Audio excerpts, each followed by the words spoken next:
ಏನ್ ಫ್ರೆಂಡ್ಸ್ ಎಲ್ಲ ಫುಲ್ ಆರಾಮ್ ಅನ್ಸುತ್ತೆ. ಉಜ್ವಲ ಯೋಜನೆಯಲ್ಲಿ ಫ್ರೀ ಗ್ಯಾಸ್ ಕೊಟ್ಟಿದ್ದು ಎಲ್ರು ಮನೆಗೂ ಗ್ಯಾಸ್ ತಗೊಂಡಿದ್ದು ಅದಾದ್ಮೇಲೆ ಎಲ್ರು ಅದಕ್ಕೆ ಅಮೌಂಟ್ ಪೇ ಮಾಡ್ಬೇಕು ಅಂದಿದ್ದು ಆಮೇಲೆ ಅದಕ್ಕೆ ಸಬ್ಸಿಡಿ ಕೊಡ್ತೀವಿ ಅಂದಿದ್ದು ಮತ್ತೆ ಅದ್ರ ಬೆಲೆ 400 ರೂಪಾಯಿಂದ 1000 ಗಟ್ಲೆ ಏರ್ಸಿದ್ದು ಕೊನೆಗೆ ಯುದ್ಧದ ಪ್ರಯುಕ್ತ ಗ್ಯಾಸ್ ಸಿಲಿಂಡರ್ನ ತಪ್ಪಿಸಿ ಗ್ಯಾಸ್ ಸಿಗದೆ ಇರೋ ತರ ಆಗಿ ಮತ್ತೆ ನಮ್ಮ ಏನು ಪ್ರಾಚೀನ ಪರಂಪರೆ ಅಂತ ಹೇಳ್ಬೋದಾ ಅಥವಾ ಪರಂಪರಾನುಗತವಾಗಿ ಬಂದಂತಹ ಸೌದೆ ಒಲೆಯಲ್ಲಿ ಅಡ್ಗೆ ಮಾಡ್ಲಿಕ್ಕೆ ಎಲ್ಲ ಆರಂಭ ಮಾಡಿರೋದು ಒಂಥರ ಚೆನ್ನಾಗಿದೆ, ಖುಷಿ ಇದೆ. ಎಲ್ಲ ಅಷ್ಟೇ ಕಲ್ಚರ್ ಚೇಂಜ್ ಆಗ್ತಿದೆ.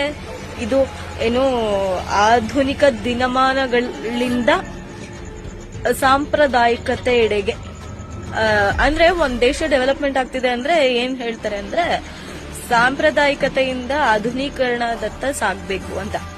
ನಮ್ಗೊಂದು ರೋಸ್ಟೋ ಥಿಯರಿ ಇದೆ ಆಯ್ತಾ. ಅವ್ರೇನು ಹೇಳ್ತಾರೆ ಅಂದ್ರೆ ಸಾಂಪ್ರದಾಯಿಕತೆಯಿಂದ ಆಧುನೀಕರಣಕ್ಕೆ ಬದಲಾಗಬೇಕು ಅಂತ ಹೇಳ್ತಾರೆ. ಅದಕ್ಕೆ ಒಂದಷ್ಟು ಹಂತಗಳನ್ನ ಹೇಳ್ತಾ ಹೋಗ್ತಾರೆ. ಸೊ ಈಗ ನಮ್ಮ ಪರಿಸ್ಥಿತಿಗಳು ಹೆಂಗಾಗಿದೆ ಅಂದ್ರೆ ಆಧುನೀಕರಣದಿಂದ ಸಾಂಪ್ರದಾಯಿಕ ದಿನಗಳತ್ತ ನಮ್ಮ ಪಯಣ ಸಾಗ್ತಾ ಇದೆ. ಅಂಡ್ ಎಲ್ರು ಕೂಡ ಖುಷಿ ಆಗ್ಲೇಬೇಕು.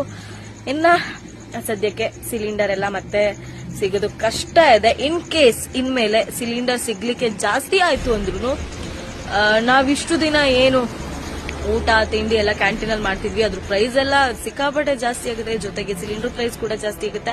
ಅಂಡ್ ಯುದ್ಧದ ಪ್ರಯುಕ್ತವಾಗಿ ಏನು ಡೀಸೆಲ್ ಪೆಟ್ರೋಲ್ ಬೆಲೆ ಎಲ್ಲ ಜಾಸ್ತಿ ಆಗತ್ತೆ.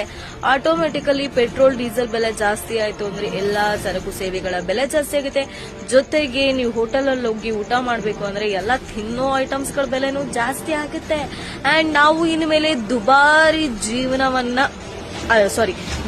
ಜೀವನವನ್ನ ಲೀಡ್ ಮಾಡ್ಲಿಕ್ಕೆ ನಾವು ಮುಂದಾಗಬೇಕಾಗತ್ತೆ. ಅಂಡ್ ಇದು ನಮ್ಮ ಲೈಫ್ ಸ್ಟೈಲ್ ಬದಲಾಗಬೇಕಾಗತ್ತೆ. ಅಂಡ್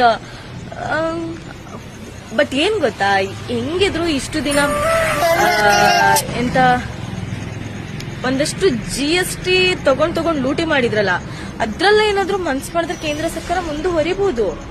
ಆದ್ರೆ ಅವ್ರಿಗೆ ಲೂಟಿ ಮಾಡಕ್ ಸಾಲಲ್ಲ, ಇನ್ನು ನಮಗೆ ಕೊಡ್ತಾರ.